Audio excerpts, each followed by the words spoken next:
Fuck, we got a Mr. Ballin video.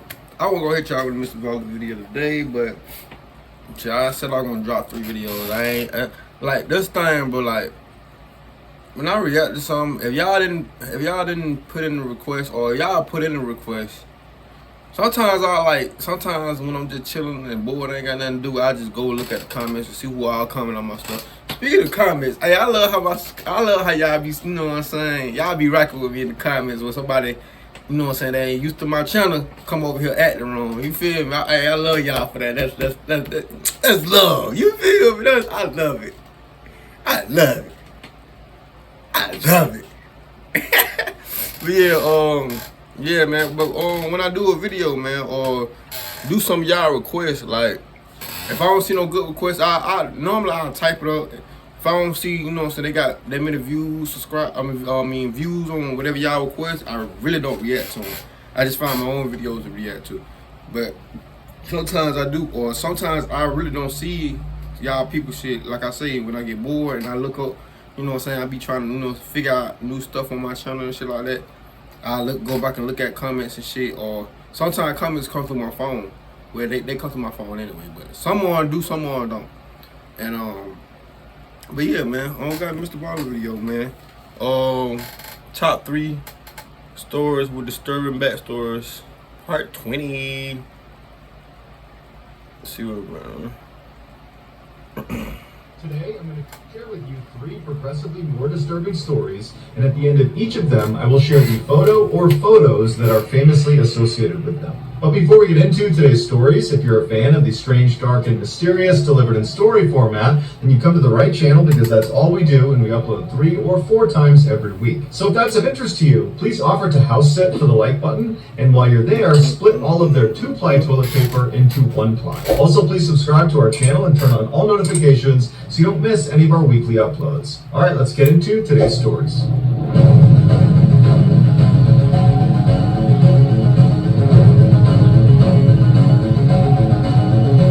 Rampage. Oh. In 1992, 41-year-old Marvin Heemeyer purchased a plot of land in the small town of Granby, Colorado. There, for the next decade, he would run a muffler shop. Then, in the early 2000s, a cement company approached him and asked if they could buy a portion of his land so they could build a plant. And at first, Marvin was not really interested in the idea, but the cement company was offering a lot of money. And so Marvin came around to the idea, and after a long negotiation, Marvin and this company were about to sign a contract when Granby's zoning commission informed the cement company they didn't need to buy Marvin's property in order to build this plant. They could actually build it right next to Marvin's property. The cement company was thrilled. Marvin was furious. Not only was he losing a ton of money with this deal falling through, but also he used to use that plot of land that sat next to his property as a cut-through between his house and his muffler shop. Marvin immediately began petitioning the town to try to stop the construction of this plant, but he was repeatedly rejected. And within a year, the plant was built right next to Marvin's property. A couple of years later, on the afternoon of June 4th, 2004, Granby residents heard a very loud sound that almost sounded like thunder coming from somewhere in the town. And so they ran outside to see what it was. When they looked down the road, they saw it. It was a fully armored bulldozer coming right down the center of town. The sides, the top, the back, the front, the whole thing was completely encased in steel sheets. And in some parts, the steel was over a foot thick. Traveling at 4 miles an hour, its treads were enormous, and as it went over the road, it was taking huge bites out of the ground. There was no way to tell who was actually driving this bulldozer because there were no windows. And in fact, the person who was in there had welded themselves inside, and they had installed cameras on the outside so they could see where they were going. Terrified residents ran for cover and began calling 911. Over the next 2 hours, this homemade assault vehicle would go on a rampage, destroying 13 buildings, starting with the cement plant. After that, it turned around and went straight through the town hall. It turned and went through a bank, and then it went to the police station, and then the local newspaper, and then it also went through a local hardware store and the house of the former mayor. The police tried to box the bulldozer in using their biggest vehicles. That sounds like some revenge shit right there. And you actually know where the mayor stay? Yeah, that's some revenge shit right there. I ain't gonna hold you.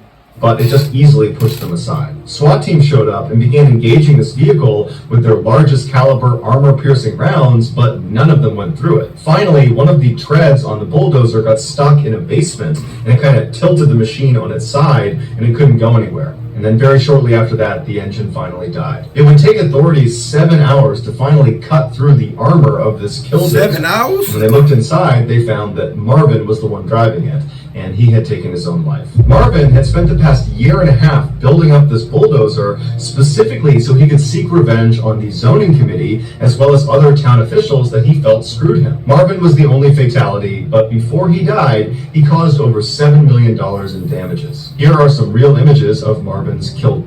Come on, bitch. Really?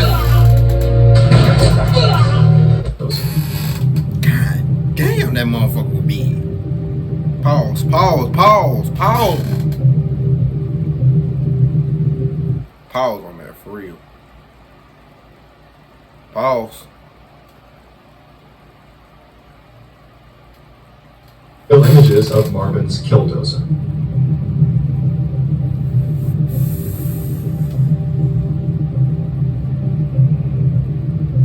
Damn. He wasn't bullshit.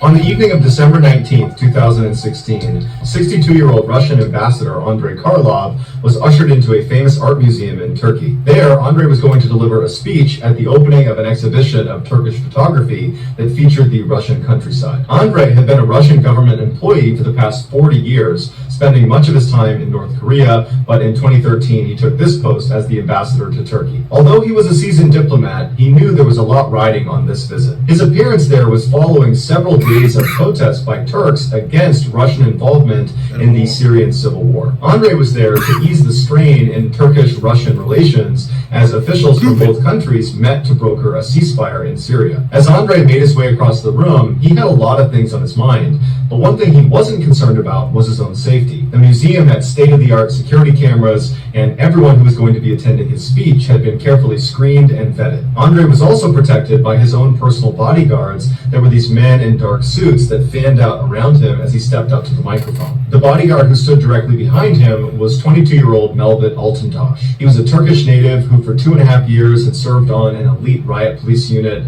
and over the past year, he had been asked 8 separate times to be on the personal security detail of the Turkish president. Andrey looked down at the podium at his notes, and then he looked up at the room that was filled with journalists and dignitaries, and he composed himself, he cleared his voice, and he began to speak. Behind him, Mevlut, the bodyguard, opened his jacket slightly and continued staring at the back of Andrey's head. And then in one swift motion, he drew a pistol and fired 3 shots into the ambassador's back. And then when the ambassador fell to the ground, Mevlut moved on top of him and fired 4 more shots, killing him. Guests started screaming and running for cover.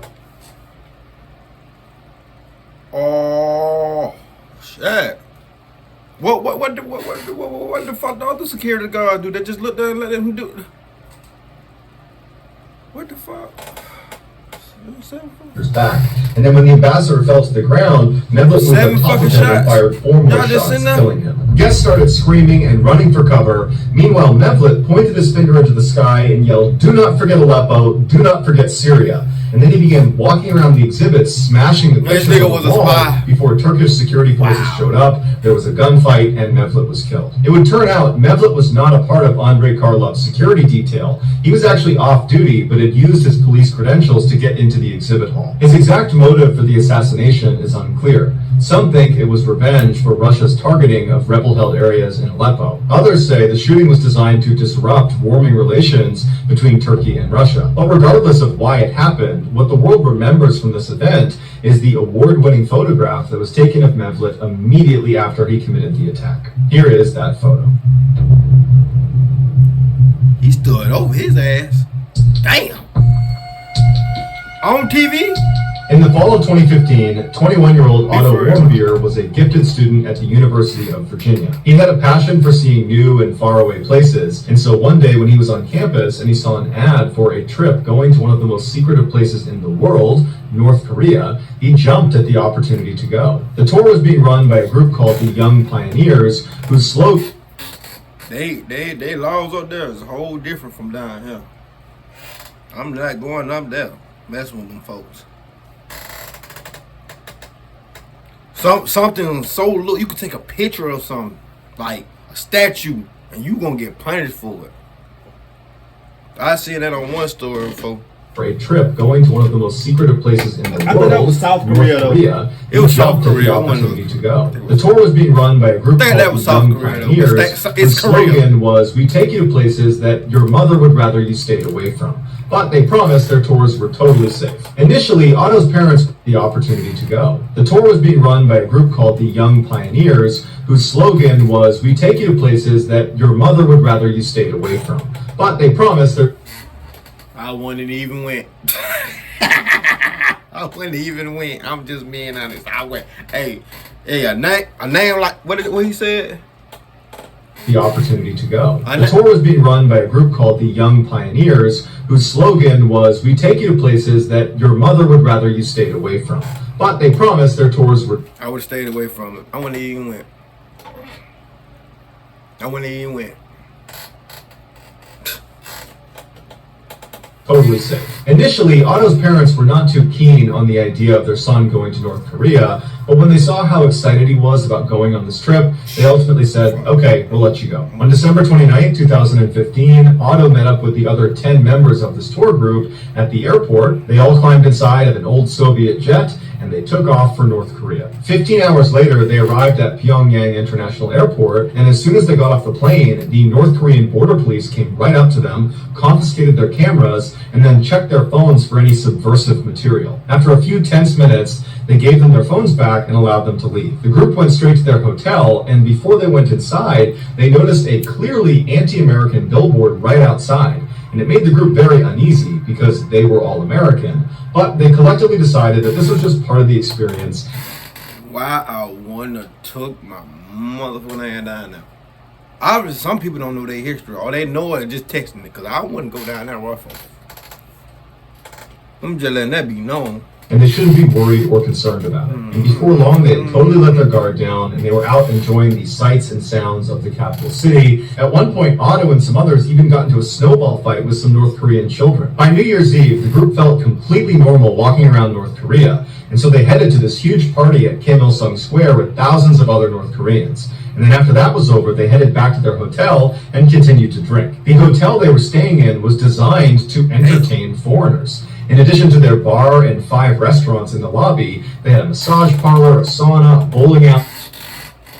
I would have stayed. I would have been out all day. But when it hit nighttime, boy, I would have been in that all day. Cause who? No sir, I'm staying there all day, sir. I mean, this group was totally living it up. The following morning, which was the day of their departure from North Korea, Otto was one of the last people of the group to hand his passport to airport officials. And when he did, it seemed like they spent a lot of time looking at it, and then looking at Otto, and then talking to each other in Korean. And then at some point, 2 North Korean soldiers just appeared out of nowhere behind Otto, tapped him on the shoulder. Otto turned around, and they grabbed him by the arm and led him away. The others from the group that saw this happen would say Otto didn't put up any resistance and didn't look scared. He just walked with them. Later, North Korea would release grainy CCTV footage taken from inside the hotel where Otto and the group was staying that showed this unidentifiable figure walking into a restricted area, pulling a poster off of the wall. And the North Koreans were saying that figure was Otto. After taking Otto from the airport, North Korean officials said they found the poster that had been stolen in Otto's possession. And they accused him of a very serious crime in North Korea, which is damaging or stealing any item that has the picture or name of the North Korean leader on it. Otto was sent to jail, and the rest of his group was told to leave. 2 months later, on February 29th, the North Korean government released a video that showed Otto walking into a North Korean courtroom. His head is down and his hands are cuffed. They walk him into the center of the room and sit him down in front of this long table, and he's looking out to... I know how I'm a little different as fuck from the first time, if I ain't tripping. I don't look very fucking different. A sea of reporters and courtroom officials, and he proceeds to confess to his crime. The way he describes what he did is so bizarre that many people believe it was a forced confession scripted by his interrogators. Otto says he put on his quietest boots, the best for sneaking, and then snuck his way into the hotel where he stole the poster. He claimed a local Methodist church a university's secret society, and the American administration all collectively pushed him to do this. He said his actions were intentionally designed to hurt the work ethic and motivation of the Korean people. And he also said he was impressed with the North Korean government's humanitarian treatment of himself, considering he was a severe criminal. And then after his nearly 2-minute long confession, he stands up and bows to the court, and then appears to break character and begs for forgiveness, and is quickly ushered out. A month later, the North Korean court would convict Otto and sentence him to 15 years of hard labor. But after 17 months of it... What? Come on, that's unfair now, God. 15 years for stealing a poster card? 15? Yeah, you might well go kill somebody. I ain't promoting that vote. Oh, I Here's mean, to break character. My bad, and YouTube. begs for I'm sorry. forgiveness, and is quickly ushered out. A month later, the North Korean court would convict Otto and somebody. sentence him to 15 years of hard labor. But after 17 months of intense political pressure, North Korea agreed to release Otto and send him back to the United States. Please. Now, to this point, nobody had had a chance to communicate with Otto while he was in prison. And so when he was sent back, he was not the same Otto. He had suffered some unexplained head injury and was in a coma. When Otto's parents saw him for the first time, they barely recognized him. They said it looked like his lower teeth had been moved around with pliers, and they found a large scar on his foot that they didn't recognize. North Korea denied any intentional mistreatment of Otto. They said he fell into this coma after contracting botulism, which is a very rare form of food poisoning that can be deadly. Once Otto was back under American medical care, doctors did everything they could to try to get him out of this coma, but there was nothing they could do. He was in a persistent vegetative state, and he had already suffered severe brain damage. And so on June 19th, 2017, just 6 days after Otto was back in the United States, his parents made the heartbreaking decision to remove him from life support. He died shortly thereafter. To this day, no one really knows what actually happened to Otto. Here is one of the final photos of Otto while he was still alive and healthy, taken right after his strange confession. He's holding back tears and begging for mercy, but mercy would not come. So that's gonna do it, guys. If you found the secret in today's episode, let us know. Hey, they tormented him. Ain't no way, bro. That's crazy. That's crazy. I ain't going over there. For those who watching this, don't go to South Korea, North Korea, stealing something. I don't care if it's a lighter. Don't steal it. Gonna get 15 years. A poster, 15 years is crazy. I ain't gonna lie to you. Then the other story more crazy too.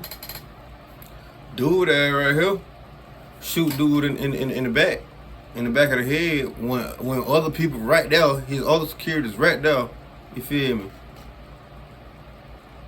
It's crazy, you know what I'm saying? Right there, you right here. Like, you right here. And you watching him die? It's crazy. Anyway, man, Mission Nightmare, man. I'm gonna be reacting to, like, it's November, so I'm gonna it's October. I'm tripping. It's my birthday month. I'm tripping. I'm high. I ain't gonna lie to y'all. But my birthday is 27, man. As y'all know, my birthday coming up. I'm finna be 23. You feel me? Big 23. You feel me? So but the rest of the month, I'm finna do all Halloween videos. That being said, give me a thumbs up, like, share, subscribe, see how motherfuckers on that video. Hit my notification bell to notify you when I post another video. That being said, let's ride, nigga.